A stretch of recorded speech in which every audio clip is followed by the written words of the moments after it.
Welcome to Cut Daisies and Unicorns. We're coming live. No, we're not really live for you. We are live for us right now, but in our current reality. But what we're going to call you to is something a little bit different. We're going to say to you, we're going to suspend our realities a bit and move forward just a week.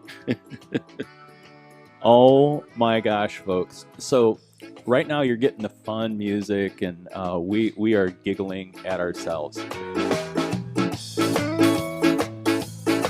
Lots of laughter at ourselves. Because you know what? It's all going to feel like one video, one podcast. But Phil and I just spent, I don't know, hour and a half talking and thinking that Halloween is today. Right. This is the problem of what happens when you do your pre-recorded work on a Thursday for the weekend coming in. And when you're a week off on your Thursday and you think that Halloween is just around the corner and it's not, this is what you get. Right. So this is what you get right here. You're getting a big old dose of two imbeciles who weren't looking at their calendars and weren't thinking what's going on. So you are going to be prepped. We are preparing you. Now, we will be speaking in the present tense, believing that Sunday, it's Halloween. The day that you're listening to this, we thought it was going to be Halloween, but it's not until next Sunday. Oh, and so if we could ever confuse you more, if you want to take a moment, I would say stop what you're listening to right now and go and listen to our podcast or listen to the trailer from Friday. If you listen to the trailer from Friday, you will catch the blooper of all bloopers when we both come to the realization that your today is not Halloween. No. It's the week before Halloween. Yeah, and that's where the suspension of reality is going to have to come in to play. And so if you could suspend your reality. Now, if you want to, what you could do is you could go ahead and not listen to a podcast this week. Could. And you could wait and you could line it up. And then you'd have two next week. But this is a Halloween, and it's not a Halloween special. I mean, it just is the podcast is being released on Halloween, but it's not the day we thought it was going to be released. Right. So it's kind of like the 12 days of Christmas, but there's only really one day of Christmas, and so we're just giving more to Halloween, and we don't even know what we're talking about next week. Yeah, so you could even consider it just a prequel to Halloween. I think that's what it needs to be. Right. Hey, welcome to the prequel to Halloween. And we really, we're as you listen to this, it's going to be like us talking about like really believing that the day you're listening to this is on Halloween. Right. Or the other thing people could be invited to do, it's not too late. Hurry up, go put your costume on and go knock on doors where nobody's ready for you. That could happen. Run out and say somebody had mentioned to you that it was Halloween and you thought it was next week, but apparently it's this week. Oh my gosh. So we wanted to be able to let you know that we really do know. And since we really do know, we just went ahead with our mistake, and this is showing you that in all that's going on, yes, we make mistakes, and freaky things occur, and we live with our mistakes. Oh, and we admit it too. Yeah. Which actually we talk about in this podcast about choosing a third option, which is being both. Right. Yeah. So, go ahead. You got time. All right. Go pull out some microwave popcorn. pop it up, Right. go to the stashed bags of candy, getting ready for Halloween, pull out a couple fun-sized candy bars. That'll make more sense when you get closer to the destination. And just know, in the frivolity, we too are able to laugh at ourselves. Mm-hmm. All right, everybody. Enjoy the episode. Enjoy it.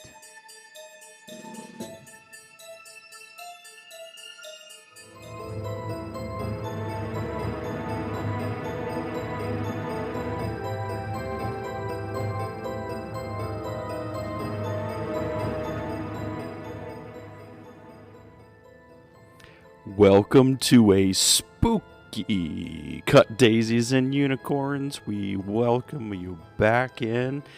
And as you can see from our surroundings here, we decided to stick with the live show studio and kind of stick here for this this episode. And as you can kind of tell from the music, it is Halloween, and so we're gonna talk a little bit about that. But first, Steve, how you doing?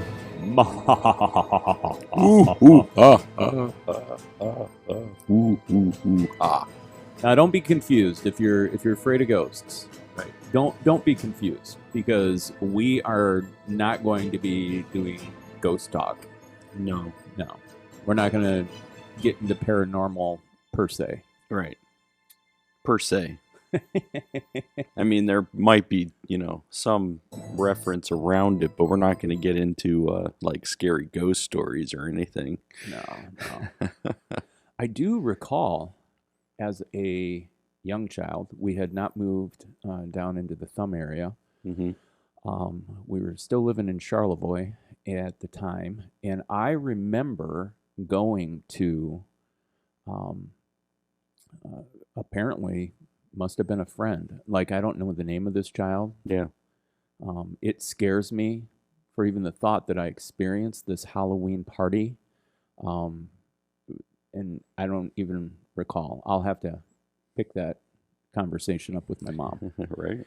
And but it wasn't really costumey, but it was, I think they were just having kids over, and they like to tell scary stories, and he gathered us around in their living room, and I don't know, 5 or 6 boys, maybe 7 or 8 boys or whatever.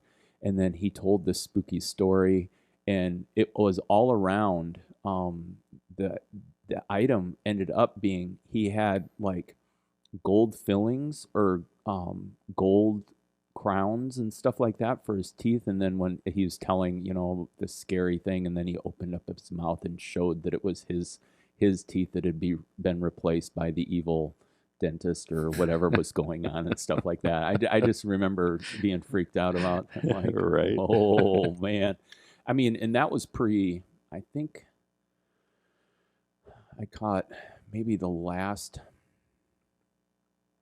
section of first grade down in when we moved down to the Thumb, and so that was like before I was 6 or 7 years old. So yeah. So that's early on stories. Yeah. Early on stories. Mm-hmm. I have friends that absolutely love this holiday. Right. Me too. Yeah. Mm-hmm. Do you love it? I think I used to love it more.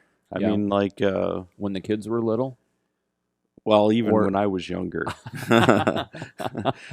Okay. I mean, so like we would. I remember in Arizona, we would often, we would take some big speakers and kind of pipe in like scary Halloween music for the kids that were coming to trick or treat. Wow. Like, so we would find ways of like, hey, like let's freak some kids out kind of thing. Nice. So I mean, even my brother today, he has the character Pennywise from It.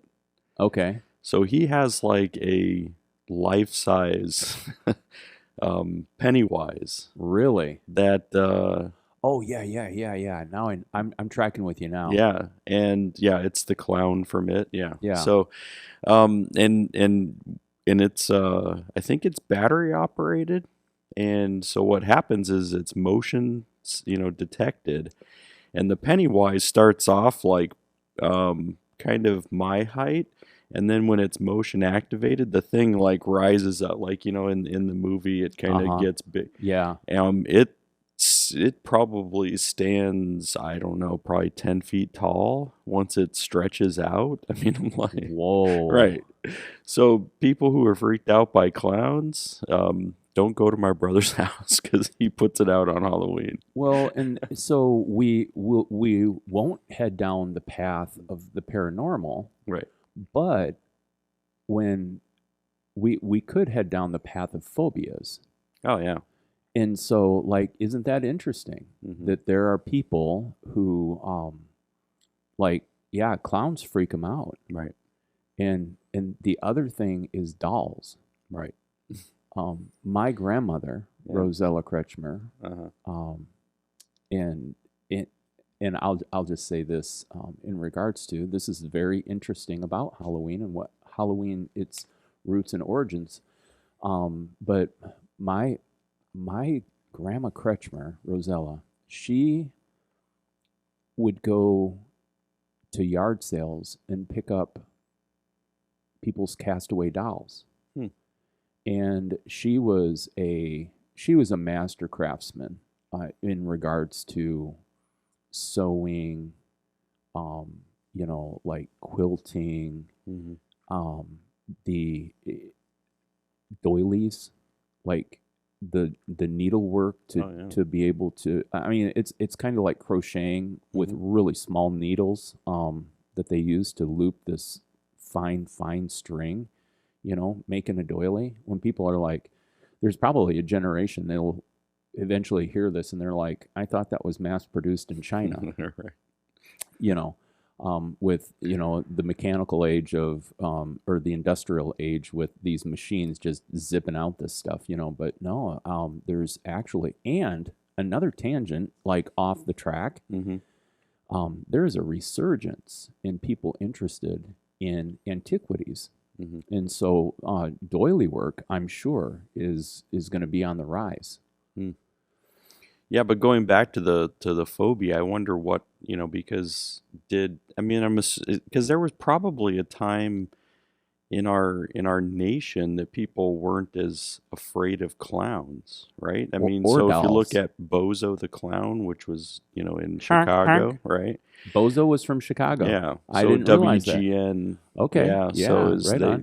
Bozo was on there. And so when you look at it, there was a history of clowns actually bringing, like cheer and like, oh, we love clowns. And then I don't know. I mean, is it that in the '80s that brought in this kind of fear of clowns? Because now there's that whole idea of clowns. There are people who are completely freaked out by clowns. So it's Yeah. the same thing then when I look at that when you were talking about dolls.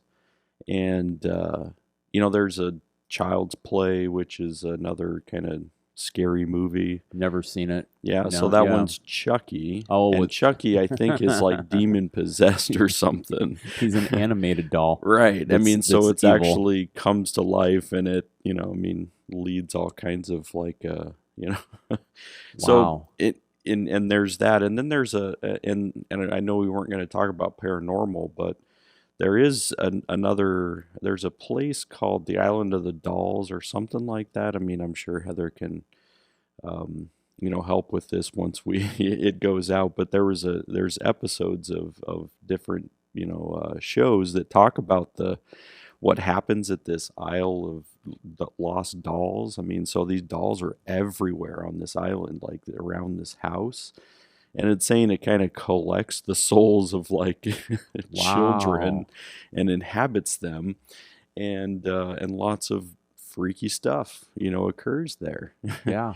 And so where did the fear of that come into place? Because like, is that actually happening? Yeah. The island of the dolls is located in Mexico. Right. Island in Mexico City, Mexico. Hmm. Wow. Yeah, my grandmother repurposed these dolls Mm-hmm. to, like, she made clothing. Yeah. and took care of washed their hair and did all this stuff, and just she had a mammoth doll collection. Wow. And so, yeah, it's so interesting. Phobias. And then when you think of Halloween, Mm. another phobic area would be spiders. Wow, right. People, Arachnophobia. yeah, yeah. I think Dan Aykroyd was in that movie. Right. Yeah. What's his name? John Goodman. Good. No, is that it? The Oh, guy no. from Roseanne. What's his name?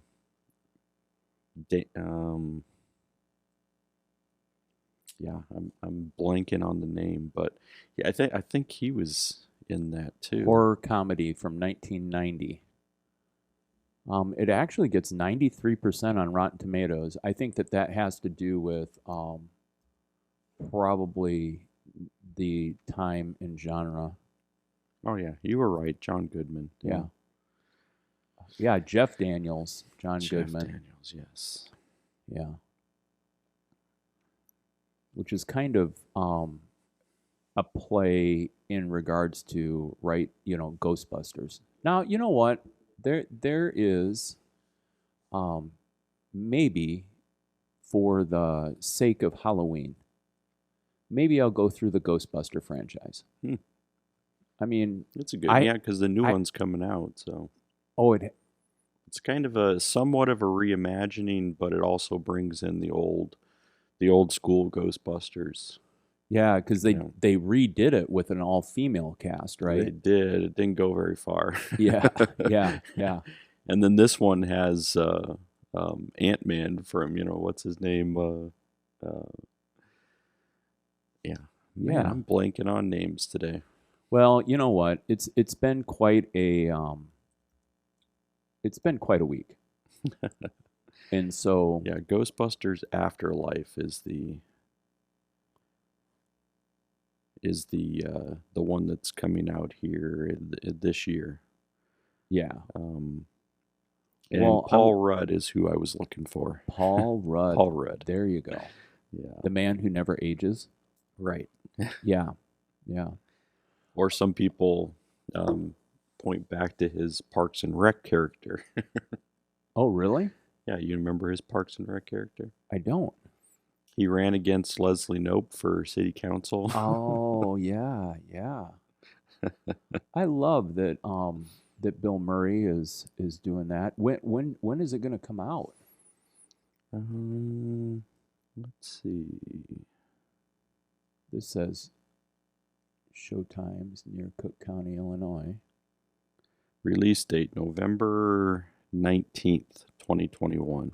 So my guess is that this is one of those that they're hoping will be at the box office in through November 19th would be Thanksgiving weekend is the launch. Like it's the thing that they're hoping will grab. If it does well, it may stay in the theater, just depending on everything going on. Yeah. Wow. But it is funny that, that Halloween then seems to be the time that they're trying to capitalize on most people's phobias. Isn't that interesting? Yeah, so you're looking at spiders, you look at ghosts, you look at clowns, dolls, fear, all kinds of, the things that they're known, for. And then you look back at the other staples of Halloween, which are witches, right? Yeah. And witches come out on Halloween, right? And what we really know is anyone who actually is a witch is a witch all year long. Right, and they actually don't, most of them, I would say, probably don't even celebrate Halloween. I'm not even talking about the casting spells kind. Oh, yeah. We're just talking about Wiccans, right? No, I'm talking about people who are witches. Like, take the W off the witch, make it not about that. And I'm not being gender specific. I'm talking about people who are just terrible people. All right, got it. They're terrible all year long, not just for one day. Yeah, I was thinking you were talking about actual witches that are Wiccan. No, I wasn't talking about the Wiccan or anything like that at all. No. Oh, nice.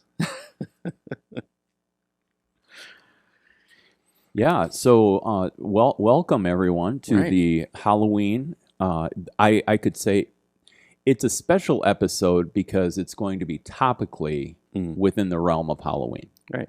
But it's not a special Halloween edition. Right. It just is this year. The episode 3 is landing on Halloween. And so we thought, sure, why not? Let's talk about it. Yeah. There's all kinds of stuff. Oh, man, all kinds of stuff. I do have a rant about Halloween. Okay. Let's start with the rant then. All right, here's my question, folks, and I'll let me bring this up personally so I can give you a nice close up, and I'll talk directly into the camera. It's kind of a spooky shot right there too. Yeah. Can you really see my eyes with my glasses on? Can you see? Do I have like a light glare on my glasses in the shot? I can't really see you too much.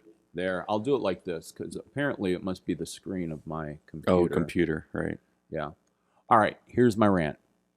So, I went and bought Halloween candy at Costco. Yeah. Last week.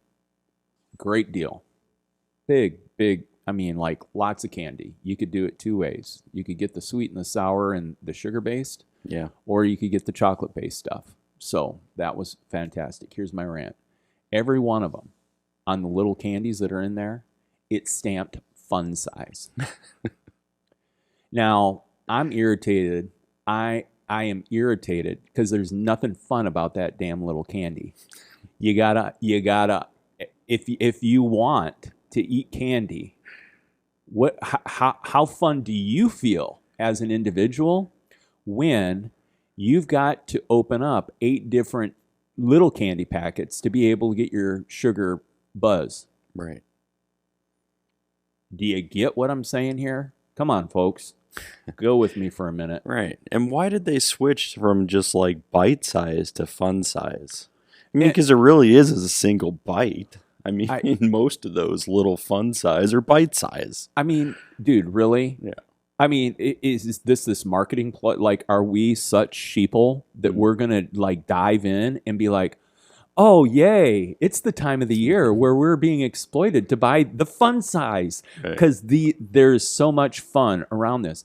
Man, when I was eating candy regularly, now this would be like when my children were young children, okay? But when my diet consisted of 232 ounces of Diet Mountain Dew, and every time I went to buy one of those 32-ounce Diet Mountain Dews, fountain soda, right? I'd pick up like a monster Snickers candy bar, which now they the king size, right? Yeah. Now what they're doing? They put them in half, 2 pieces in a king size. Yeah. Yeah, and they could be saying this could be portion control. For all I know, that the government said, hey, by the way, because they have to sell in all different markets. And this is another thing based on Trip and Travel. Do you realize how much a snack bag of chips, like if you, again, running into the gas station, pick up your soda, and, something a little salty, something a little sweet, balance out, this poor diet. And, I mean, so like the last time I bought one of those little bags of chips, I think they were like $1.59 a bag. Yeah. Okay. At the same time, if I traveled to Dominican, do you know how much one of those bags? It was in Mexico. Yeah. You know how much one of those bags of chips was? No. $0.25. The markup. We're getting the American-sized markup on this. It's not about supply and demand, right? Because they just keep making all this stuff. There's no shortage of chips. There's no shortage of candy. Oh, yeah. But the shortage of candy comes in the fun size. Right. Because you're short the candy you're looking for.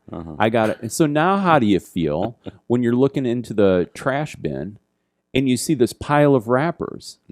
Whatever happened to the environmentalists protesting fun-sized candy because it's a waste of plastic material in wrappers. Right. And then the question is, do you recycle those wrappers? I don't think so. Right. It's all going into a landfill. It's trash. Everybody's worried about the ocean in the plastic bags. And hey, I think that that's a legitimate concern. The ocean is not the world's dump. It's not the place where, everything should get dumped. Yeah, so But if you go on a cruise ship, yeah, where are they putting all the things that are getting flushed down the toilet? Right. Into the ocean. Into the ocean. Yeah, right. Bodies of water. Yeah, so 1/4 of all the candy sold annually in the U.S. is purchased for Halloween.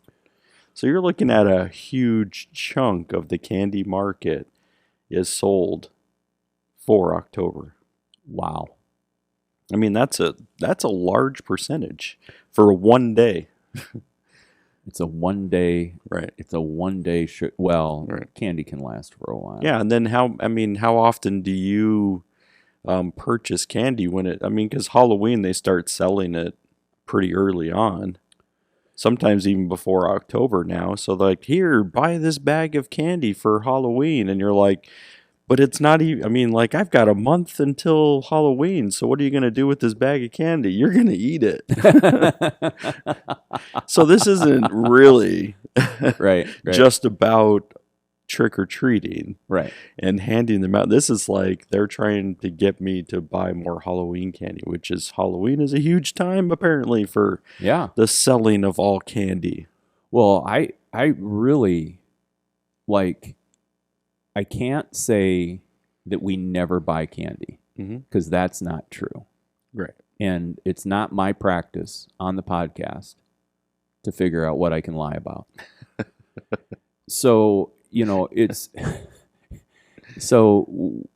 we do buy candy, but I'm telling you, like when in my heyday, Oreo cookies were a weekly purchase.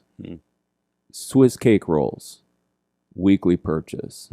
Candy, weekly purchase. That was just, oh my gosh, I love that stuff. And then chips, eating chips, multiple bags of chips in a week. And but in trying to live a better life, if you don't buy it, it's not there to eat. That's true. It's kind of like, it is most certainly true. I've actually found that I can regulate concerning beer the same way, or scotch. If you don't buy it, it's not there. Yeah. So I wonder where this whole kind of thing, where did trick-or-treating come along in the history? And I wonder what it actually means that they're, hey, this is a good opportunity to keep candy at your door so that you can hand it out to kids. So why? How did that become a part of the history of Halloween? Well, in the practice, you mean like in the practice of that the holiday turned into that? Yeah. Well, I think if you go back to the roots and the origins of Halloween, it wasn't a part of it because candy wasn't industrialized. Right. And so, but food has always been a part of Halloween. So then I think entree capitalism in America, and when that happens, then it's kind of like Valentine's Day. Right. Capitalize. Don't you think so? Oh, yeah. Hallmark. Yeah. Hallmark. They're at the root of all evil. Yeah. They're so at the root of the evil that they have their own channel on TV. Oh, yeah. Yeah. Yeah. Lovey-dovey stuff. Yeah, I just noticed when I looked this up, it says trick-or-treating didn't start in the United States until World War II. But American kids were known to go out on Thanksgiving and ask for food, a practice known as Thanksgiving begging. Mass solicitation rituals are pretty common and are usually associated with winter holidays. While one tradition didn't necessarily cause the others, they were similar and parallel, right? So I guess apparently there was a practice around this time that poor people would knock on doors and ask for food in exchange for prayers for the dead or something like, so that it does have some roots, I guess, Huh. apparently in the the some of the early traditions, but not necessarily the candy. Wow. And then just like with any helicopter parent movement, is that when when children were knocking on the doors of strangers, then there was this whole thing, that was passed around saying there were people hiding razor blades and needles inside the candy, and that you had to be careful because you have to open up all the candy individually. You had to have parents search the candy, and I wonder if it was actually not necessarily that people were putting those things in there, but maybe parents wanted to open the candy so it was easier for them to eat it. Oh man. Like, ooh, they got all this candy. What's a good way of making sure that this candy would be something that I could eat? Well, let's tell them that there's razor blades in there. Oh my word. Now, I'm not saying it hasn't ever happened, that somebody has put something like just dumb people creating chaos, but Well, I wouldn't say it's a majority. and that's the thing. You're moving into an area, and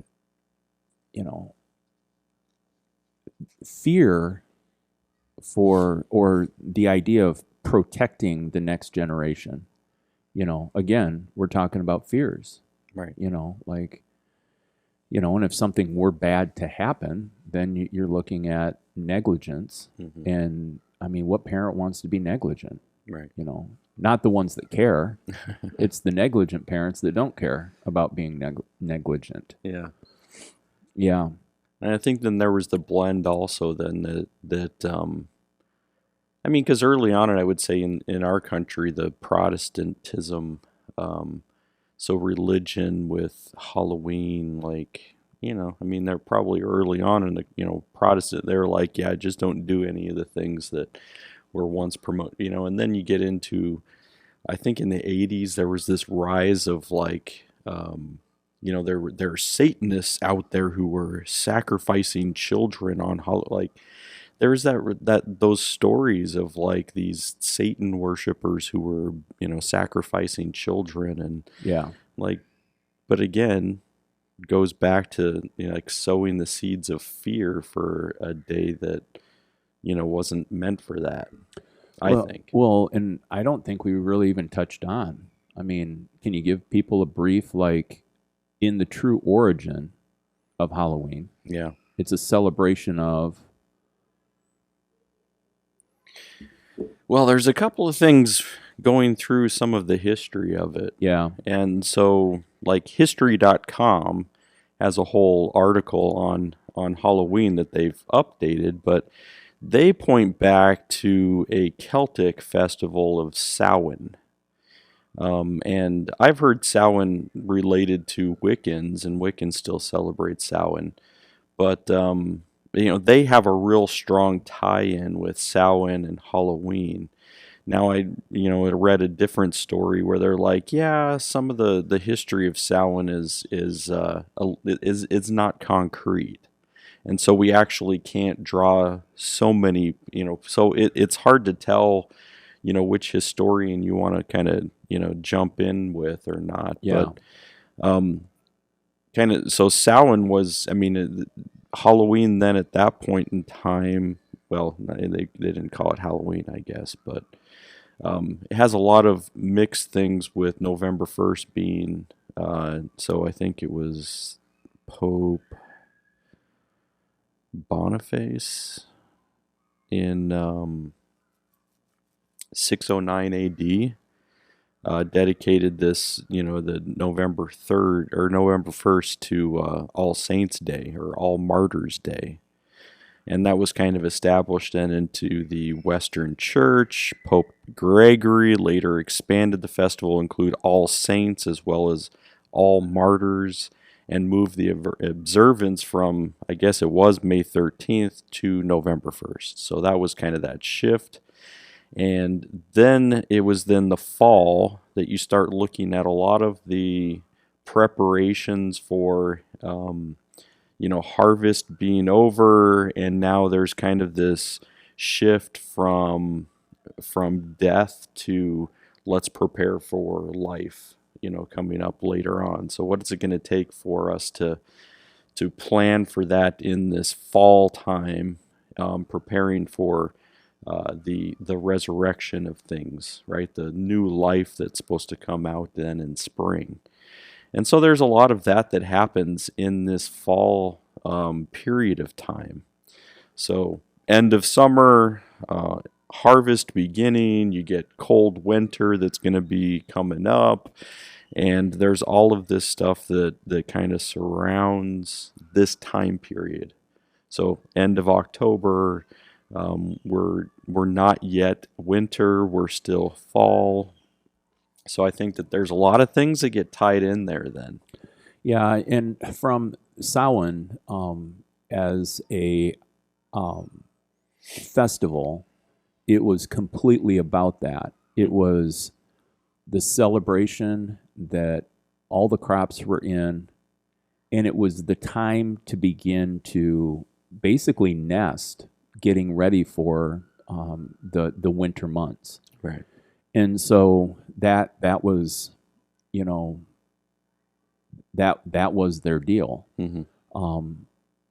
I'm not sure in regards to like a United States celebration that it was like similarly done, but I mean, people just know this is the time of the year. I mean, you got to add a few extra pounds to be able to get through the winter months if you're living up north, and Mm-hmm. and so a good old party to gather around together, and yet the All Hallows Eve or the All Saints Eve had nothing to do with the harvest. Right. And then to your point, Pope makes an edict, and the whole point of that was that it was a transformation for people to be able to give money so that people who were still in purgatory could make it from purgatory to the next level. Right. Level up. But and then it goes back to, I think we were talking about beforehand, is that somewhere along the way, I mean, I think that the history article talked about that the Celts believed that on the night before the new year, which was their November 1st was their new year. Yeah. That the boundary between the worlds of the living and the dead became blurred, right? So, and whether it's there that it began, and there was, it's this understanding that somehow during this time period, on All Saints Day, on All Saints Eve, Halloween, that somehow that the worlds of the dead and the living are blurred. Yeah. That I don't know where that came from ultimately. I mean, but they say it comes from the Celts in that Samhain age, or so. I don't. It's interesting then that the All Saints Day was moved from May to November 1st. And it kind of then joins together that same concept. Like, I'm not saying the Catholics are saying, people are, coming back, ghostly or whatever. But, with it being there, it kind of corresponds a little bit more to some of the other previous thought, which then you get things like Dia de los Muertos in Mexican culture that believes, I mean, we're going to set up little shops for our loved ones who have passed away, who are possibly might join us again. And then there was a movie a couple of years ago, a Disney film animated called Coco, which was all about like the Day of the Dead. Really? Yeah. And so, it had the whole skull candy, and and then there was like this. I think the premise is that this kid, was able to kind of see a glimpse go into the world of the dead, Yeah. and meet an ancestor, former ancestor. I think it was a grandpa or there was some kind of shadiness within the story of this family, but he kind of finds out the real story, and the idea is that if you remember somebody, then they're never really gone, but it's when they stop remembering them that they all of a sudden kind of vanish into the out of existence. So they're not even in the land of the dead anymore. Yeah. I don't know. So to me, there's some fascinating things about what we've done with both this concept out of Samhain, or at least the Celts who lived, a while back, before they were defeated by, Kingdom, United Kingdom, France, that whole thing take over. Yeah. But just that, what have we done since? I mean, even keeping it alive. I mean, I don't think Dia de los Muertos, I mean, they haven't had national celebrations of it since, I mean, like 2016, 17 in Mexico. So it's not, wow. They haven't been doing like mass celebrations of it, and maybe some iteration of it, but not on a national level. So yeah.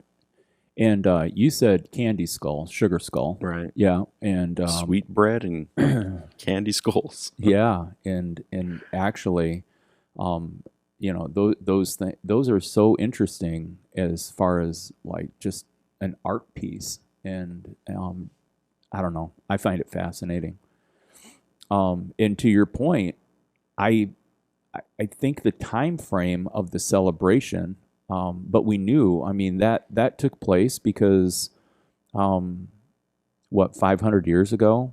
I mean, plus, because that was the day or the eve that Martin Luther Right. nailed the 95 Thesis to the front door of the Catholic Church. Mm-hmm.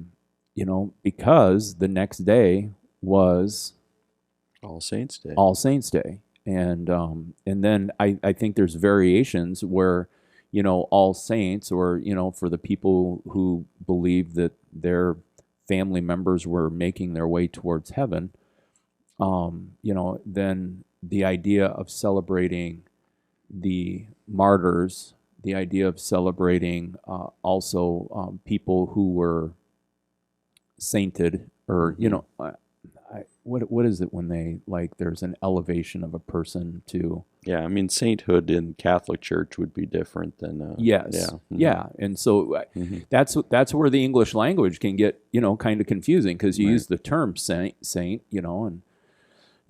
we we have the... again, and this is a dualistic... We take the time out to point to this.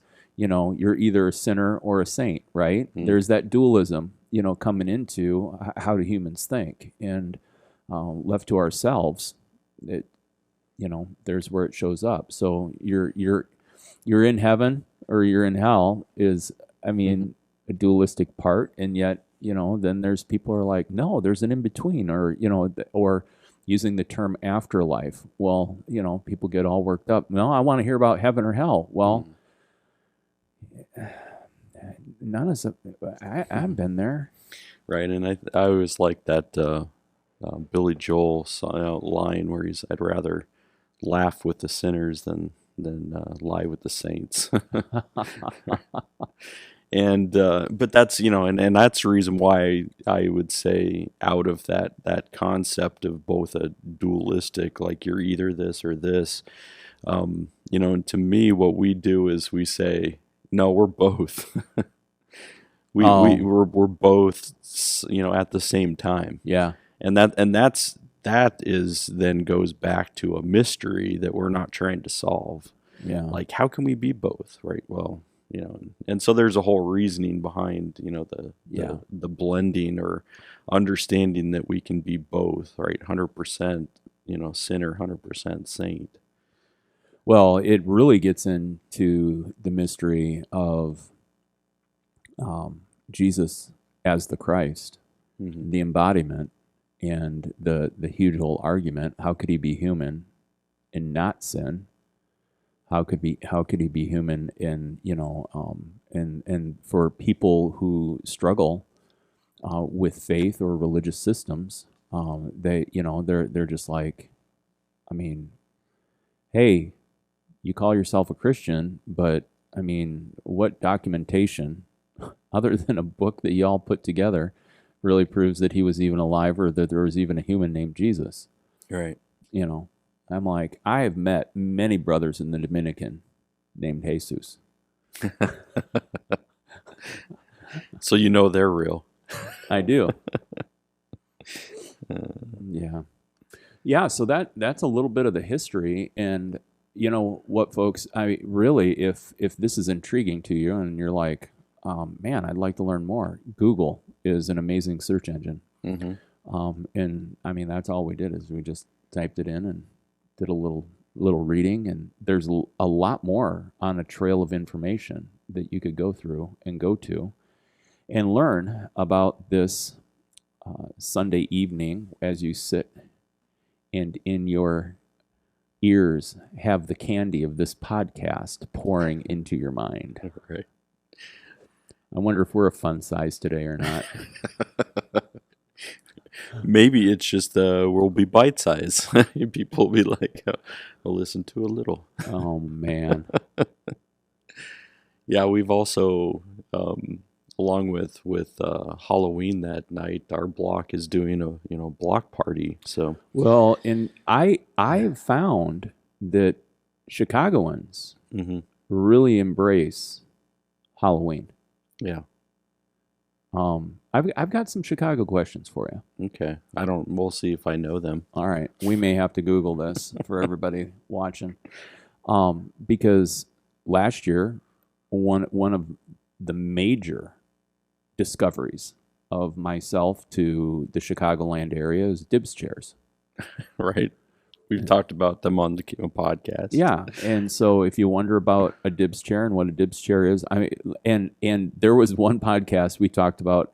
I started collecting in my mind, not in my truck, collecting the different things that were used for dibs on parking spots. Now, folks, understand, in this neighborhood, you're counting on people going to work to be able to park on the street. Like, people have to leave because when people are here and they're sleeping in their homes, their cars are on the street.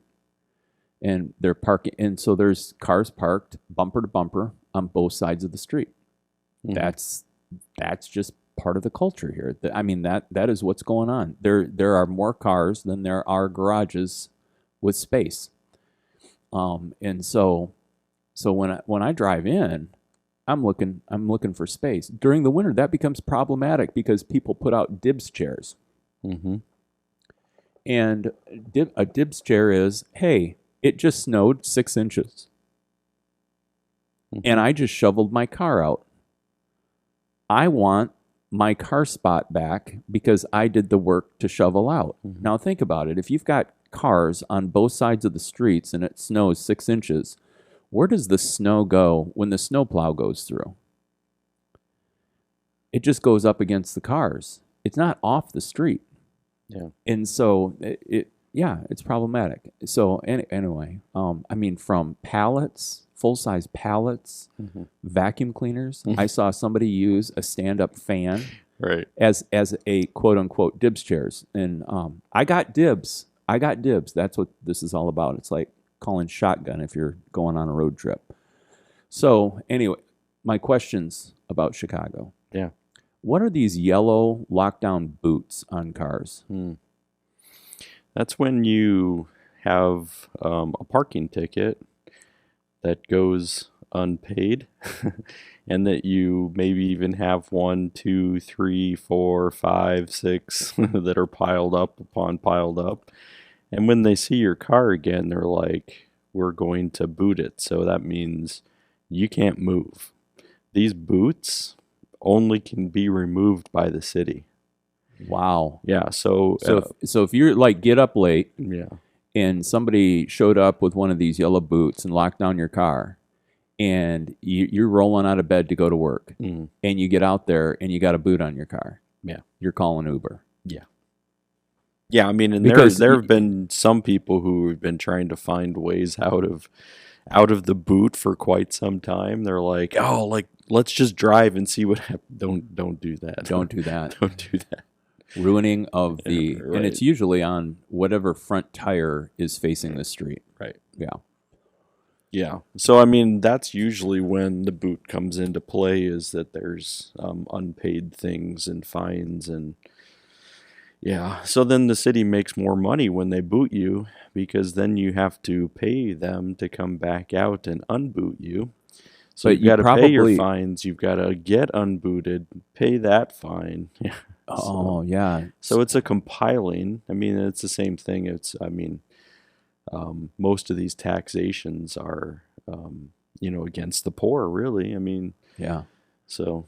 Now, there are also signs in the neighborhood, Mhm. like if you live in a certain if you live on a certain block of a street, Yeah. like they change the numbers and stuff. You have to have a permit to be able to park Right. on the street, right? Yeah, so most of the time people had found so Albany Park has a parking issue.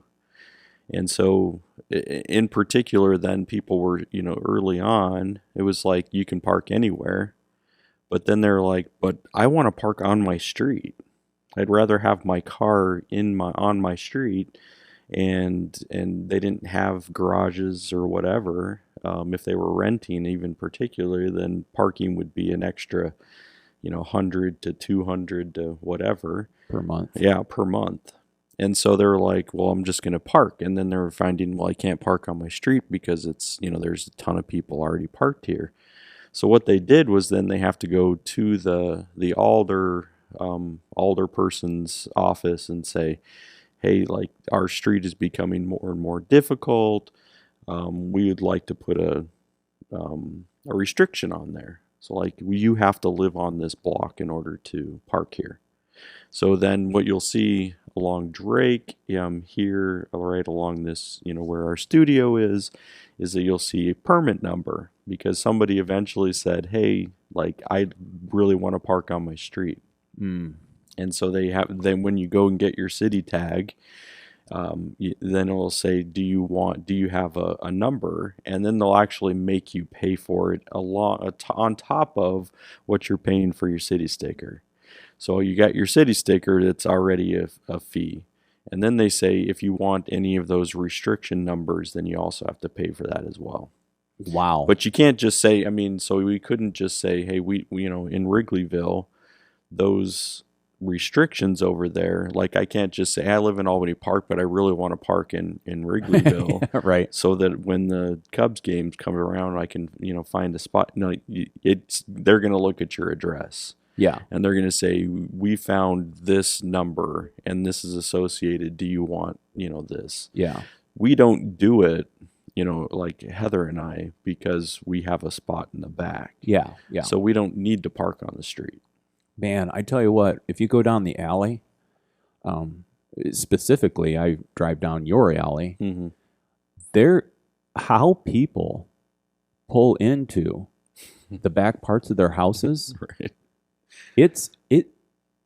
I mean, I think that people buy their vehicles according to what space is available then too. Because Right. I mean, like there's one place where there's this gate, it swings open and I've seen this car like pull in there and I'm like, how in the world does that person even like turn? I mean, even with a backup cam and stuff like that, Right. it just, It's narrow.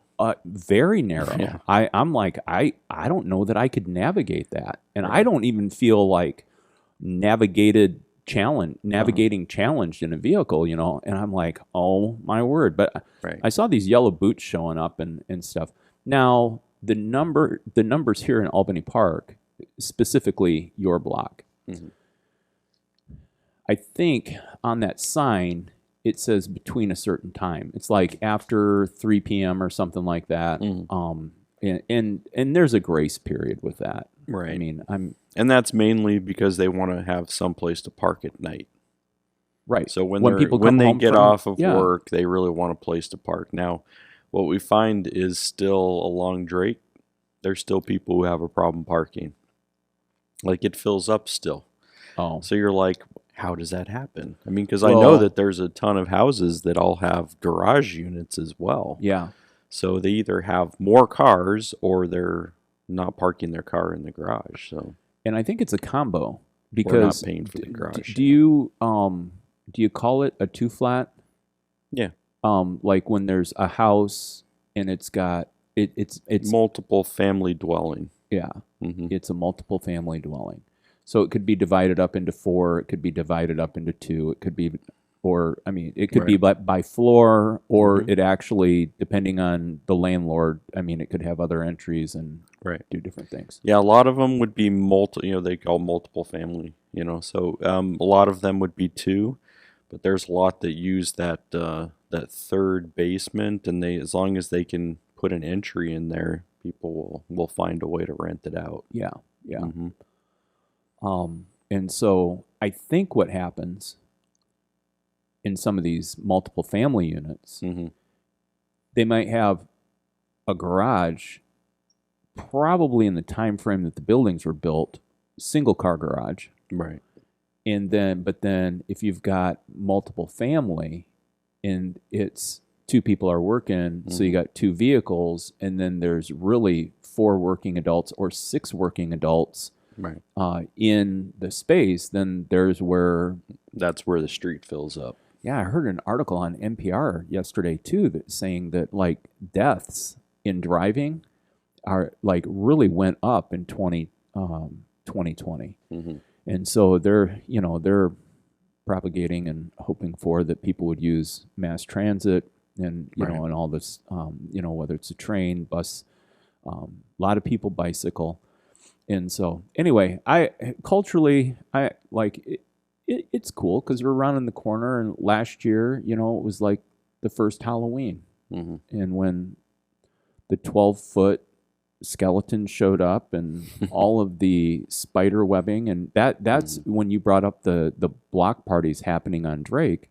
I remember the celebration last year. I mean, there was people that they hung a big old movie screen out and they were Hmm. going to have a scary movie and stuff. So they're taking it to the next level. They are. They applied for the permit. They did. All the cars have to be off the street, probably, right? Yep. So they got to find a different place to park. Yeah. You see where our problems are mounting? Yeah, because then and you will definitely, because I think the permit, they always go until like 9 or 10 o'clock at night. And some people start complaining around 7:30. They're like, we really need to park because we work early in the morning or whatever, and we're not staying out. So we want to come in. Like we want to park now. Yeah. So there's some of that complaining that goes on, especially anytime during the block party season, even though fall usually is not the block party season, it's usually summer. Yeah. But with all of the stuff occurring with the pandemic, they pushed off our block of having one during the summer, and they pushed it to fall. So Yeah. yeah. Well, that'll be cool. I did have another Chicago question, but I forgot it. Well, So, I mean, so with that, maybe you'll remember. But so we also have lots of people who listen to the show from Des Moines. Des Moines has the Beggars Night, which is a little bit different than a traditional trick or treating. huh? And do you know where Beggars Night came from? No. Did you look it up? I mean, I just looked up some of the story, but Yeah. I mean, because what I had asked people, because when I moved to Des Moines, I was like, they're like, oh, well, we got there's Beggars Night. I'm like, I had no idea what they were talking about. I didn't know Beggars Night. I just Well, what I always know is like it's the night before, I and just it's always not on Halloween. yeah, I just always thought it was the same thing. Yeah. It just for the safety of the children and stuff like that. Hmm. I wonder if it occurred around the tire fires in Detroit, which was not limited only to Michigan people who were angry at the time. Right. But I do remember big old piles as a child, piles of tires. I did too when we were talking about the fear of taking care of your child. It was in the 1980s when Tylenol was laced with cyanide and 6 people died. Yeah. And I think that around that time, 82 would have put me at, I don't know, 15 years old or whatever. It was at that time that those stories of be careful, check all the fruit, people can put pins in the fruit, razor blades in the fruit, and stuff like that. Candy needs to be sealed. You couldn't any candy wrapper that had accidentally popped open in your pillowcase. Remember that? When it wasn't about carrying a little bucket or something like that, and you just you grabbed the pillowcase off your pillow and you ran around the block, in homemade costumes, and yeah. Yeah, so I think in some of the difference, so we're considering Beggar's Night. I know that also a difference there was like you didn't just say trick or treat. There was an expectation that it would also be accompanied with a joke. Like, all right, what joke do you have for me? Now I know not everybody kind of enforced that tell me a joke rule, but there was a lot of people who were like, tell me a joke, right? So that kind of the trick part of it would just be associated with a joke, something funny. Yeah. And, so that was kind of an interesting kind of origin. When we came, to town there, we're like, trying to equip the kids with a joke to make sure that they have something to tell. Right. So... let's see. According to the State Historical Society of Iowa, the Des Moines Metro tradition dates back to 1938. During the 1930s, there was a high volume of mischief and vandalism reported each year, especially on Halloween night. Some people became concerned for the safety and well-being of their children who would typically go trick-or-treating. To help reduce this fear, they created Beggar's Night. So by having the favorite Halloween fun just one night earlier, police were able to focus more readily on stopping petty crime and reducing the high amount of vandalism. Within just a few years, the rate of crime, mischief, or vandalism on Halloween night dropped substantially, but Beggar's Night lived on. Now, 80 years or so later, the Des Moines and surrounding communities still recognize Beggar's Night as October 30th. So it started with a reaction to, and they never returned. Yeah. And I was doing some research while you were talking. Did it say what year? 80 years later. So what year did it start? It said 1938. Okay. So there was problems at that time. And so I was not misguided. Decades-long Devil's Night is dead in Detroit with fires disappearing on Halloween Eve. Yeah. For decades in Detroit, Halloween Eve, which would actually have been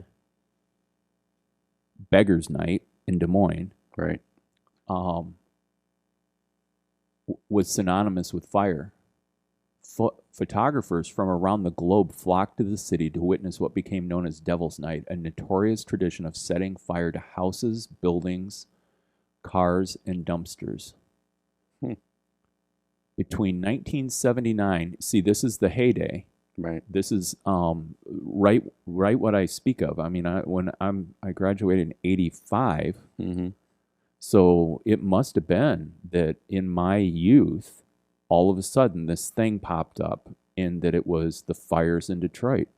In 1979 and 2010, more than 100 fires broke out each year. The worst year was 1984, the year before I graduated, when firefighters responded to more than 800 blazes that covered the entire city in an eerie, smoky haze on Halloween morning. Over the past 9 years, the fires steadily declined. For the second year in a row, Devil's Night was nothing more than an average night for firefighters. Only 7 fires broke out. Some were accidental. And he goes, there's going to be a new generation of kids who remember Halloween as dressing up and getting candy. Fornell says the city is changing. Hmm. And on Halloween evening, firefighters will be handing out candy at the firehouses. So it sounds like a similar reaction, right? I mean, with Des Moines area, it was based on vandalism and things that were occurring on Halloween, and they're like, all right, let's move it. And then the same thing with the Detroit area, right? Well, Devil's Night was the night before, and it wasn't. Oh, so Devil's Night was already the day before. Oh, Yeah, so see, yeah. all right. And it said since the 1900s, 1910s, fires have been a part of Halloween tradition in Detroit. Students of the former Detroit College of Medicine used to set large bonfires in the streets and even handed cigars to arriving firefighters. Then in 1935, which is synonymous with the article about Des Moines, right? Uh-huh. Then Detroit Police Commissioner Pickert threatened pranksters with jail. The starting of bonfires is a dangerous thing. The pulling of fire alarm boxes is a serious thing. The rubbing of soap on show windows or doors or windows of automobiles or making scratches with sharp instruments on buildings are expensive tricks, and those caught in the acts will be sent to the nearest station. By the 1970s, fires turned more violent and broke out in cars, houses, and buildings during a 3-day period beginning October 29th. And so and it was more than 100 fires between 79 to 2011.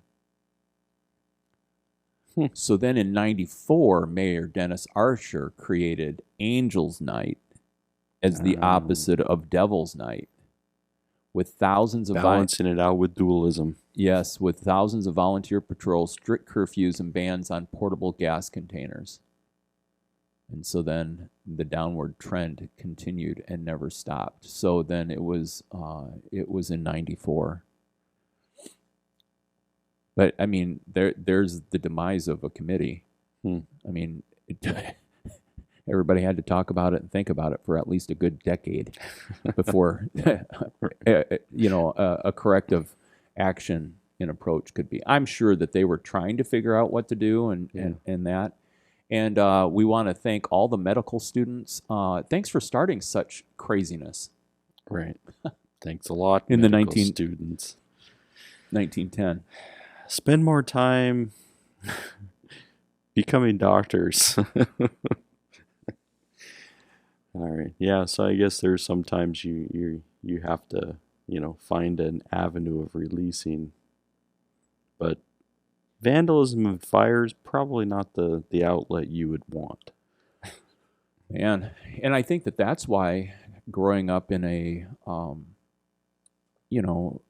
I would say devout household. I mean, we attended church 3 times a week and did that whole thing. Sunday morning, Sunday night. Well, it's Sunday school, and then there's midweek service, right? Which back in the day was called a prayer meeting.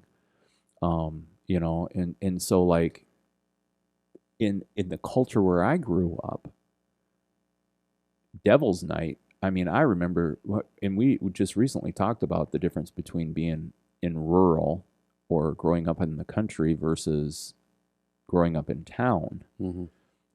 But oh man, Devil's Night, the kids talking about smashing eggs on cars and just getting out there. And my dad was short-tempered for that. He just didn't have any time for that at all. Like that would be the time I would try to see if I could go and stay over at a friend's house, and stuff. No, right.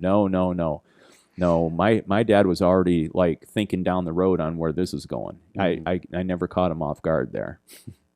Don, he was quick in his head. Right.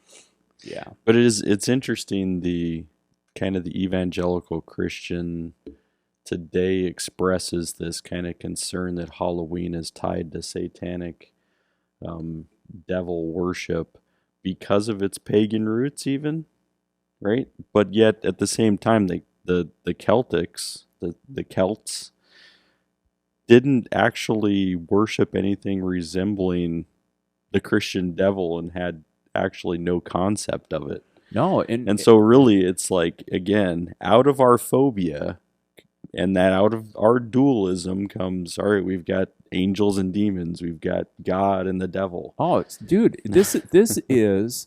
Hey, folks, if you're wondering what just happened here today, this is a cultural research project that we didn't plan on having. Right. But it parallels what if you get frustrated, if you get angry, if you get concerned, if you could take about any situation and you could apply what we're finding out here about this right now to the actual thing, to the topic at hand. Right. But to your point, Phil, where this started had no roots in Satanism, right, whatsoever, and actually, it was the church that brought Halloween into practice. Right. And the evangelicals will say, we don't want no demon worship here. And actually, I don't know. We'd have to do some research. I'm actually not going to make the statement I'm going to make in regards to, but it would be hard pressed that I don't think that there is any documented account of human sacrifice in witches' covens and all that other stuff. Human sacrifice is called murder.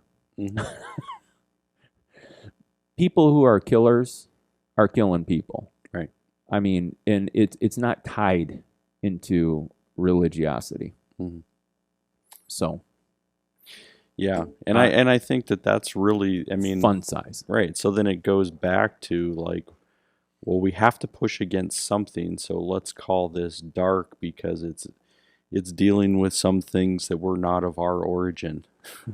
Well, and I think that's don't you think that's where movies play a part of what people believe? You know, and so because people have taken dark thing, or hey, let's just call it. I mean, I literally have not read a Stephen King book.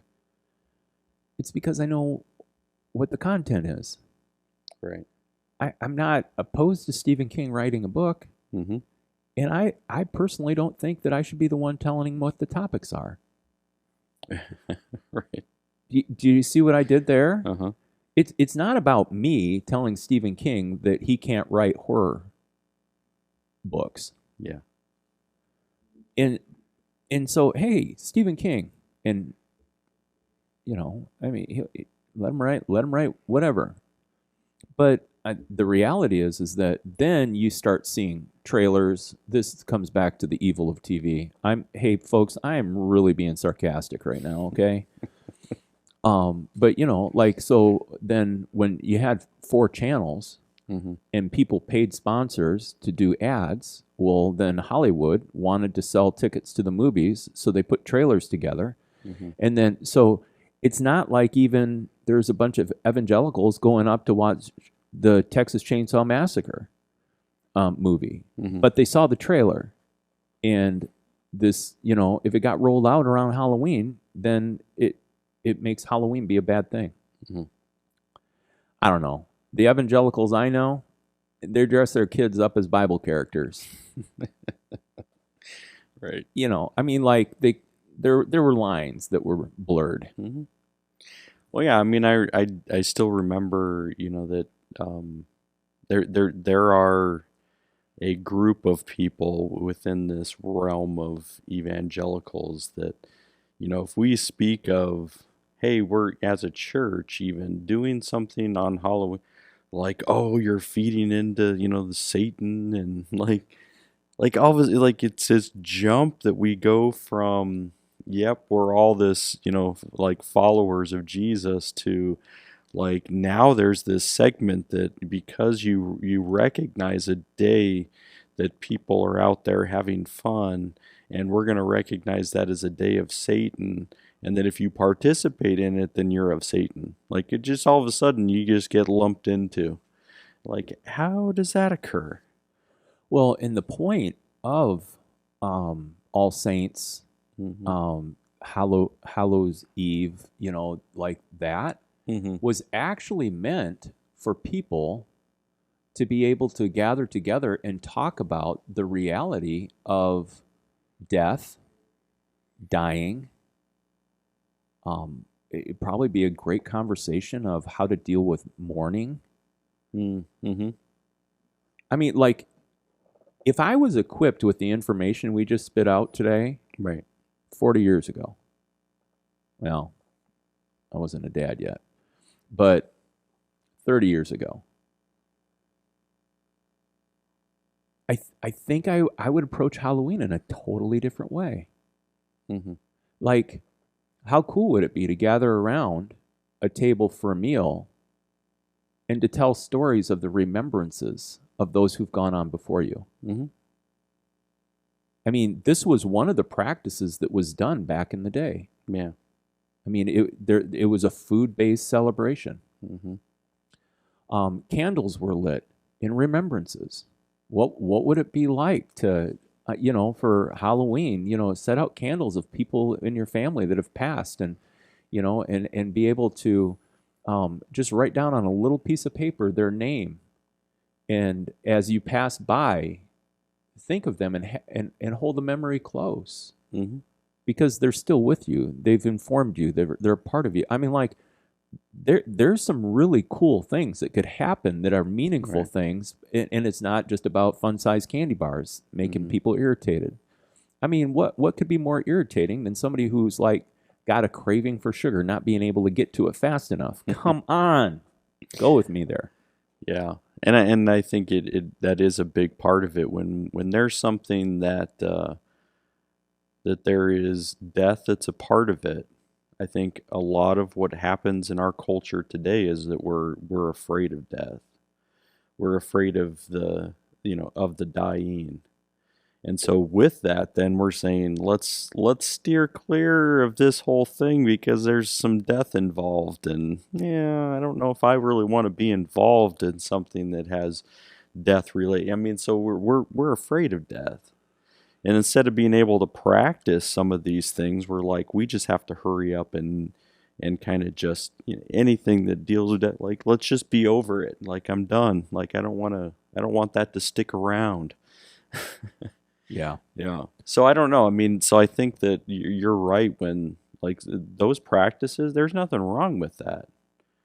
Like I mean, to me, that's also a lot of family related. Community related. Yeah. That you're saying we're going to remember. We're not bringing them back from the dead.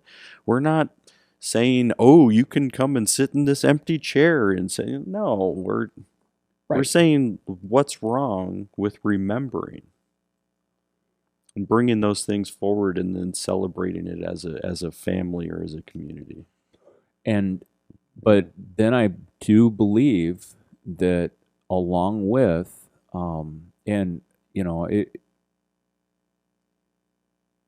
I don't think it's only evangelicals. I think any Western cultured church, if you dig a little deep, the Puritan basis of the United States has roots in all of it. And I would move into that concerning that there are still a lot of churches in the United States that cower away from female leadership. And for the record, everyone, Phil and I would be anti that. Right. But where that stems from is the separation of male and female in regards to, and a lot of people would go back to, well, Steve, if you read scripture and blah, blah, blah. Hey, that's not the topic for the day that we're diving into. Where we're going, or where I'd like to go with that, is it was actually the Puritans in Salem that accused 200 people of being witches. And to the best of the research that I could put together, they've actually come down to that it was probably based on a fungus due to rye that had to do with a wet season of the year. This fungus grows on this grain, and then when it's ingested, these things occur. And there's been complete apology, restoration. There was money paid to the families who were even arrested and put on trial and were found not guilty. Mm-hmm. In all of this stuff. But the propagation of that was actually at the tail end of 200 years of witch hunts and things in Europe that took place. And the whole part of that was it was primarily women who were outspoken, who were picked on by the church to shut them up. Free thinkers were disciplined and tortured and put to death in regards to this. And so, I bring this back around to if you watch what is this about? I know the verse that's going to be quoted, be in the world but not of the world. That's a worldly tradition. Now, hold it. No, it's not a worldly tradition. It's a tradition started by the church for the sake of facing death. A pope declared, oh, this would be a great time. What are we talking about here? Capitalism. Mm-hmm. We'll charge money and then we'll say extra prayers so purgatory can be shortened. Right. And so there's the rant. Yeah, that's and actually the pastor in Salem, or the preacher, was the first ordained preacher. And he was known and despised because he was super, super conservative and greedy. So there was a mix. Oh, yeah. Yeah, because then a lot of it would, people, because it also, I think the Salem witch trials were incorporated some men too. So it began, I think it began, it's a fascinating thing with the fungus actually in the wheat, and which actually caused them to be, bewitched or whatever. But yeah, it's called the fungus ergot. Yeah. ERGOT, which can be found in rye, wheat, and other cereal grasses. Toxicologists say that eating ergot contaminated foods can lead to muscle spasms, vomiting, delusions, and hallucinations. Yeah. But then, then it also turned into, like, if somebody was standing out, or didn't, or said something that you didn't like, then you could just be like, oh, witch. Like, that's there's, they didn't even have to be actually have this fungus situation going on in order for someone to just start claiming, that people are witches. Well, and in the article that I read, it's like one town strange journey from paranoia to pardon. And that's the thing. So then all of a sudden, when people begin to be afraid and fear at a great level, what happens? You have mass hysteria. Then you have a whole community turned against itself. And then you can't even walk on the right side of the sidewalk without being accused of, just because. And here's where we have to take a step back in our current culture and current condition, and say, where are we joining a herd concerning mass hysteria? Right. And that is not pointed to one side or the other. Yeah. It is a declaration for us within humanity. Right. And that's the part where I've actually had some really great conversations in the last couple months, where when people have verbalized to me from either side of this hysteria, and I'll be like, hey, I'd really like to learn more. Talk to me. Talk to me about what you're thinking. Talk to me about what you're convinced of. Talk to me about, where you're at and things like that. And, and whether it has to do with a mandated COVID shot, or whether it has to do with losing personal rights, we're moving into a hot topic right now, is state lost rights concerning voting, and moving into a national voting scene, right, being handed down. and the loss of the autonomy of the local state and federalism. Mm-hmm. You know, and I, quite frankly, I don't have the energy or the knowledge. I haven't put in enough time to study, you know, like to speak. Right. When I speak weird shit, like, and just go way over the edge, Right. and I do that purposefully without knowledge. Mm-hmm. Like, then I can. Right? Right. That topic is important enough that I wouldn't even want to just, you know, fly off the cuff. Mm-hmm. But I mean, if you want to talk to me about aliens, I don't need to be informed And about whether that. this will be the weekend. No, but I even go back to, so like, you know, we look at the Salem witch trials, and I mean they went, you know, and it was like 1700 where they decided that, yeah, those trials were unlawful. But then you continue, just like you talked about, you know, so 1953, the Crucible kind of dramatized the events of Salem witch trial.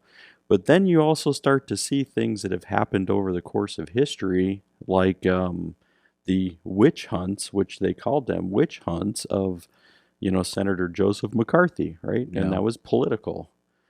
They were trying to weed out, trying to find out who's a communist, and the same thing. Mass hysteria was just bringing it out, and they were like, I'm, you know, like, this person's a communist, this person's a communist, and that became the lightning rod. Like, we're going to bring judgment down on these people, ultimately ruining their life, whether or not they were a communist or not. Hey, and for the record, on the national ballot for president, Yeah, we have a spot for the Communist Party. we do. I mean, some people could be living in enough of, like, they're like, oh my gosh, how could we ever do that? Hmm. Well, it's the United States of America. Right. If there are enough people that would vote a communist president, a communist partied president into the presidency, we could have legally a president who is a communist. Right.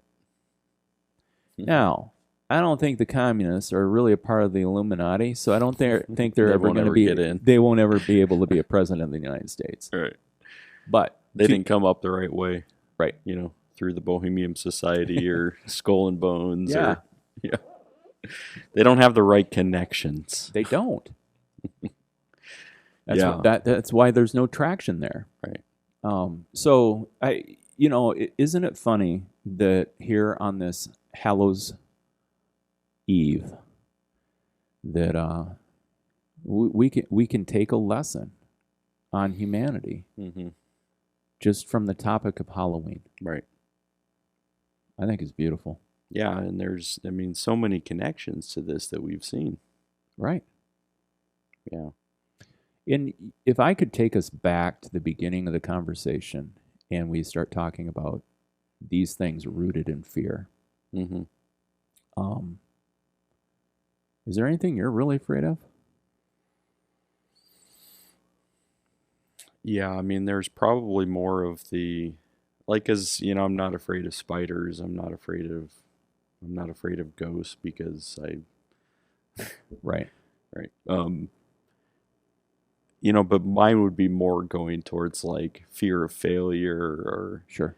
Fears of of family and friends, that like things happening, to Yeah. them or whatever. But Yeah. but nothing. I don't really have a fear of many things like in the physical realm. It's more like manifestations of fear and Yeah. yeah. Yeah. I don't know. What about you? I'm acutely fearful of heights. Hmm. Yeah. Very afraid. I even know when that came into my body. Hmm. I was crawling up a ladder at my grandfather's farm in one of the sheds. My dad wanted me to get something out of a top spot. Yeah. And it was a rickety ladder going up to loose boards. And I just did not feel safe. And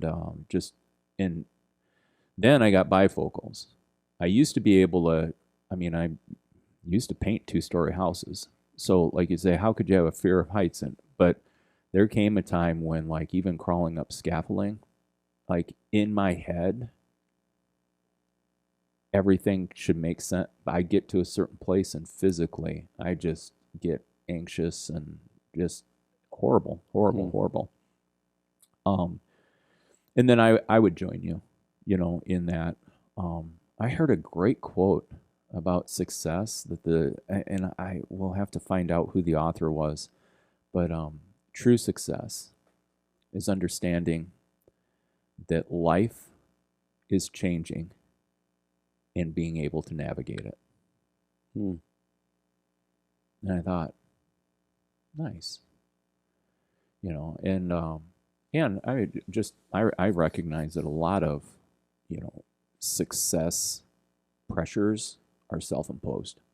It's not like somebody else is out there saying, "Oh, hey, you're a bum. You're not accomplishing goals, or whatever." But it's self-imposed, right? And I think the older I get, I have a different tangent, but I'll hold on to this one. Just remind me about time. All right. Okay. But I think entering into, I would call it probably my fall winter season of life. In theory, I'm in the year of the age of when my dad passed away. And so there's been a lot of reflection, a lot of looking at, but I'm also in this season because of pandemic, because of the move and stuff like that. I just have a lot more alone time. And in that, I enjoy that.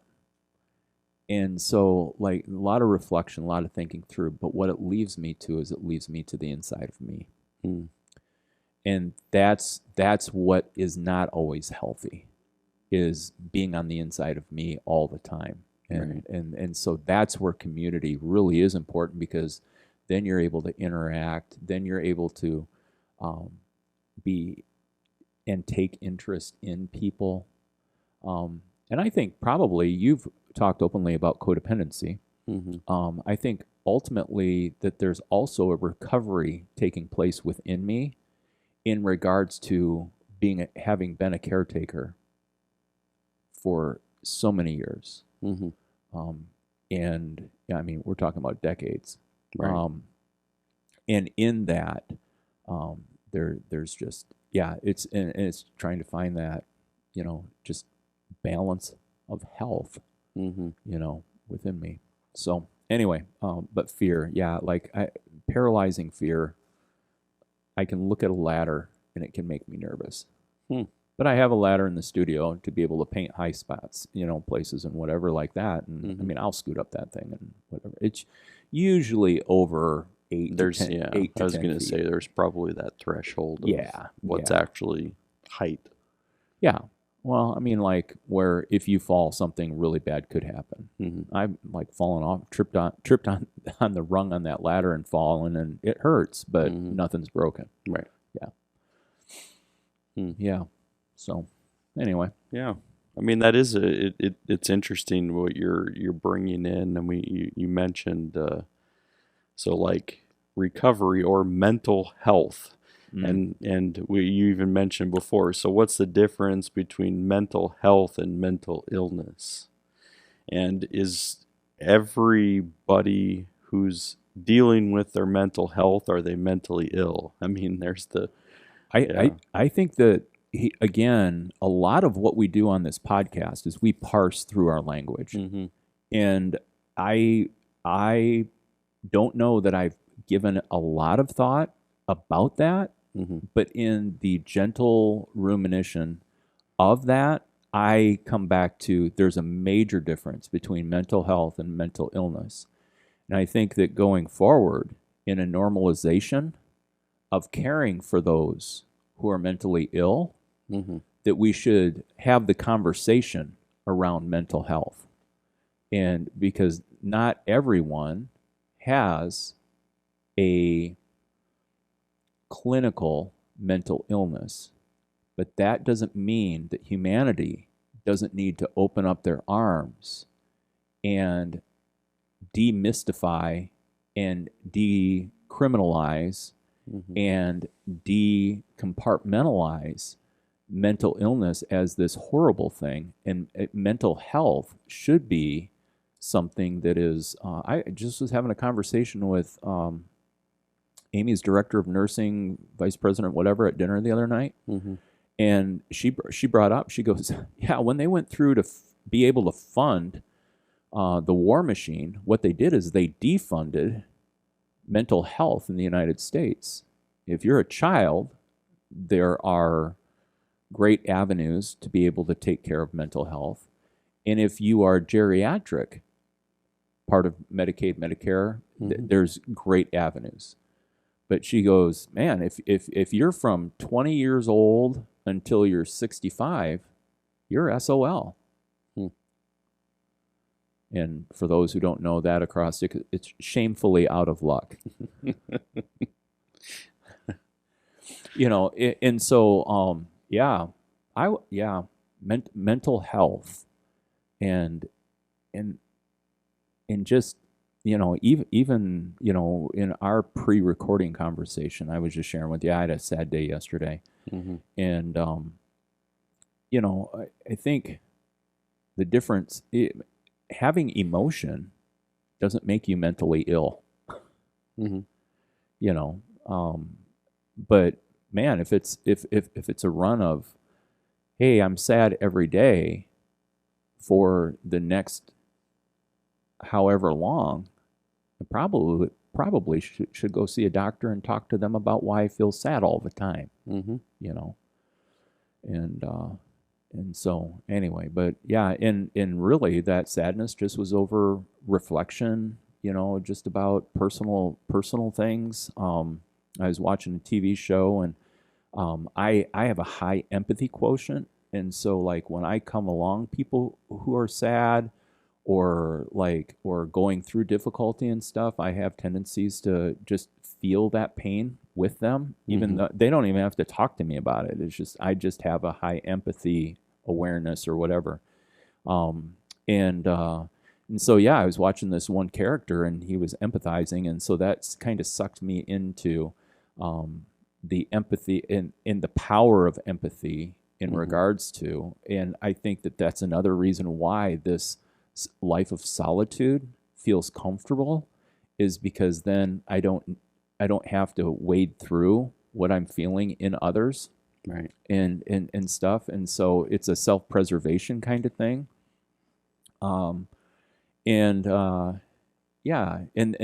the lead character, one of the lead characters, is going through a divorce. And so it had me reflecting and going back and kind of thinking about that process. And it's not something, I don't want to use the podcast to air dirty laundry or, but on another thing that I had mentioned it's just really important to be able to be transparent and say, man, I was thinking about, there were a couple things that I wasn't even looking for, and this is where the word trigger is used.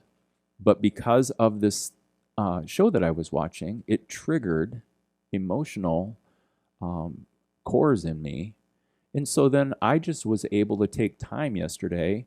And as we've talked about higher power, we've talked about deity, we've talked about God, our own faith structure, and just really have a conversation with God about, hey, can you teach me about what's in there that hasn't been resolved? Processed, resolved, yeah. Yeah, and so, what are the sad things? What are at the core of those sad things? And really, hey, can you wake me up in a way to be aware of, are there any action steps that I need to take? Are there are there, whether it's with other people, are there conversations that I need to have? What are my current coping mechanisms that I'm referring to, that when I get sad, what am I running to? And so, yeah, it was a good, healthy process. And I knew coming in today, actually, when I rolled out of bed and was heading down here, I'm like, oh, I'm going to talk to Phil about being sad, because I know that that's a healthy part of our relationship, is that when we're talking out loud about what's going on internally together, Right. We actually pay attention to when we're not talking about stuff. Exactly. Right? Yeah, and that's what I was going to mention with that, with both with the high empathy, but then it causes emotion as well, like, whether it's past traumas or hurts, right? So high empathy along with the trigger of emotions, man, that's a big ball. Yeah. And if you're not going to process that, that can lead to depression. It can lead to, furthering kind of that same loop that goes downward. Yeah. And yeah, so that would be the mental health part of it. Not that that is mental illness, but that is mental health. Right. Saying I've got to figure out a way to deal with these pieces instead of just trying to keep it internal. Yeah. Yeah. Yeah. Well, and actually, there was a project at the studio that I was working with. It was when I was putting the what is it? It's the airflow to the kiln to take the Like the heat or no, it's like when it has a blower fan, so that it basically, it's a kiln exhaust mechanism. But I was working with plywood and sawing it and then sanding it, and stuff. And I picked up a couple slivers of wood in my hands, but they were small enough.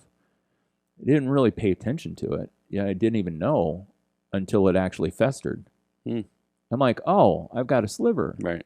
Well, I mean, once you're aware of something like that, I mean, if you just leave it alone, I mean, you're just letting the infection be in you, and Right. and so I just equate it to those similar things. I like walked enough of this road on this path that and quite frankly, it just cracks me up. I can walk into a room and Amy will look at me and be like, "Hey, are you sad?" I'm like, "Well, I don't know that I am yet." It's possible. Let me see. Yeah, and so then I take time, and I can come back, and maybe it'll be a day later, maybe it'll be a couple hours later, and be like, "Hey, thank you for noticing," whether it was the gait in my step, whether it was how I'm holding my shoulders, maybe it was a look in my eye, or maybe it's just the tone of my voice. I'm like, "Thank you," and this is what I was sad about, or, "Hey, this is what's irritating me. Are you irritated?" Oh, well, if you ask me that question again, yes, I'll get irritated. Yeah. I mean, just, yeah. Yeah, I was thinking about that the other day, about like how we can often be carrying many of our burdens, and how, why somebody comes up to you and says, like, are you okay? Like, why are people saying that? Well, there's things that we're carrying on the outside that sometimes we don't even know are visible. And I think that a lot of that is, things not everybody that picks up on, though. Right. I mean, Amy picks up on it with you. Right. And she might pick it up on other people as well, because there's people who are a little bit more in tune to that as well. Like, oh, something's not quite right out here. Yeah. Like, you're carrying something, you're sad about something, you're angry, maybe, what those emotions, those things that are happening out here, like inside, are also then emanating, or somehow our bodies are carrying it, and sometimes we don't even know it. Yeah.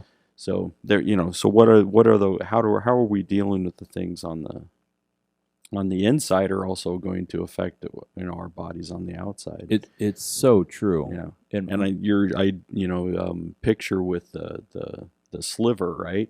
Whether it's a piece of wood, it could be metal, it could be, I mean, there's all kinds of sliver, things, but yeah, like, oh, I didn't even know it was there, but it's foreign. Yes. It's not supposed to be there. Yep.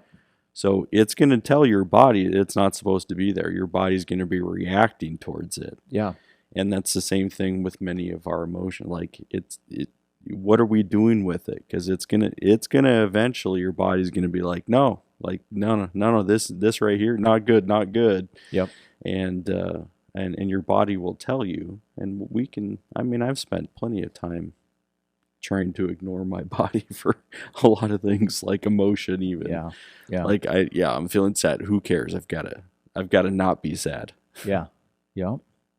So Stuff that down, stuff that down, push that down, push that down. Right. Don't make me talk about it, because I don't want to talk about it, because, oh man. I remember singing 10,000 Reasons at a funeral. And that third verse at the funeral, I just stopped singing. Thankfully, it was a congregational song, but I just broke down. I mean, and gosh, I mean, we've been on the platform together plenty of times when you've seen me. I just wear it on my sleeve anyway. But that's what I had to do to be able to do what I did. I couldn't play the harlot there. I mean, you got to be in touch and in tune for there to be a real thing happen. You know, and so. But then there's that other part where if every time I picked up a guitar and played a meaningful song that I was crying, well, at that point I need to see a doctor. Right. Yeah. There's an evaluation process. It's probably deeper than we need a deep dive into this. Right. Yeah. Yeah. It's true. And I still think part of the reason why, even with me watching my diet, I think part of the reason why my body's holding on to weight is because of the pandemic, and because of the fear of change socially of what has occurred. Because I've never been in a situation where, like, I've counted calories and watched my fat intake and all of that stuff, and not been able to drop. And my body's just like, nope, we're not safe yet. Not this time. Hold on to that. I'm like, yeah, but we're not being healthy either. So can you let loose of a little bit of this? Don't be dumb, buddy. Don't be dumb. Everybody's like, but as a garden gnome, you're really cuddly when you're 15 pounds heavier. I'm like, oh, am I? Do you know me and how badly I don't want to give you a hug? Nick Pranger, that was just for you. I'll take a hug from you every day, bud. Yeah. But again, if you want to talk about the Puritans and socialization and becoming the person that I am today, it was because of a class in college when they're like, hey, you don't want to be the pastor who's, acting out towards women in the church, and so you don't hug people. Don't get caught doing that. And so then I just made it a practice. And I mean, I feel like I was raised in a family that was a hugging family. But man, I can really feel awkward when people want to throw their arms around me. Right. And I think it's just because of that position. And yeah, I don't know, man. It's good chats. Right. I want to play this song for everyone. You've got a song.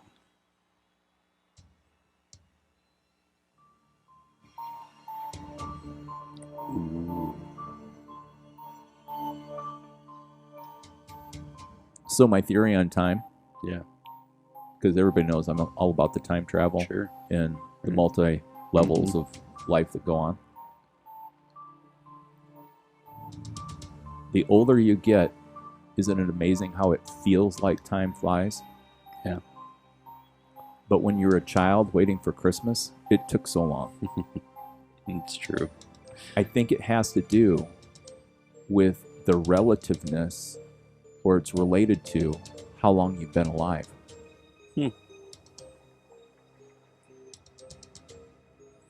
But aren't there moments still that pass quickly, no matter how old you are? There may be. I mean, so I'm old enough now, I can't remember it. Right, but I mean, as a child, like spending the day at like Disneyland or something, like it goes by, you're like, wow, that was fast. Like, I think it's the feel of anticipation, maybe. like waiting for 7 days before Christmas. Mm-hmm. You know, or a month before Christmas, or now with it being right after Halloween is when they start putting Christmas stuff out. Costco already had Christmas up last week. Oh, did they? Yep. Yeah. I haven't been there. I think it was been over a week since I've been. So yeah. Mm-hmm. Yeah. So they're even. So that causes even more of an anticipation. Like you got. Don't take your kids to Costco or Sam's Club. Right. So you got all of November up until a lot of December, and then you get Christmas. I mean, almost 10 weeks now. Yeah. Yeah. Well, this track is called Alone in the Woods. And so if you're feeling alone, don't be in the woods. Yeah, it does. It reminds me of like a Halloween movie, a scary film. And this, even with that kind of, what's that instrument? That harpsichord thing? Harpsichord, yeah. Like that reminds me of like Halloween. That reminds me of there was a series on TV with a serial killer, and he had one of these. Well, hey everybody, we will be getting this out to you in a celebratory Halloween episode. It's episode 3, season 4. I was mindful too. After we get done recording this, we've only got 7 more left of the year. Man, that's marking time. Time flies. And the question is, are we having fun? That's a great question. I always think it's fun. It always cracks me up. I mean, not everything in life is fun. I shouldn't, but, right. But I always feel like this is fun. I just hope people don't take us too seriously. Right. But then, if they're listening, we need you really to hear us. Because there's things we do need you to take seriously. Right. Okay, if you're feeling down, you're feeling sad, extended period of time, call your mental health professional. Because that is something. Take seriously your mental health. Take seriously mental illness. And the reason we bring it up is because we're crossing over into the winter months. And the lack of sunlight, isolation, and things that happen. You feel it anticipatingly building? It's building. I'm anticipating depression. Right. There may be somebody who's like, oh, like, what's coming to the climax? I don't even know. Yeah. What's gonna happen? Yeah, I started based on that. I started taking vitamin D. Yeah. I guess it's D3. Yeah. Yeah. Even though it says it's bone health, there is something that contributes to mood. I don't know. So I started taking it to see what happens. All right. Well, this is once again a medical experiment, not based on marijuana. Exactly. All right, everybody. Well, you carry on with your trick-or-treating and things of this Halloween day. And we will wish you the best. Take care, everybody. Take care.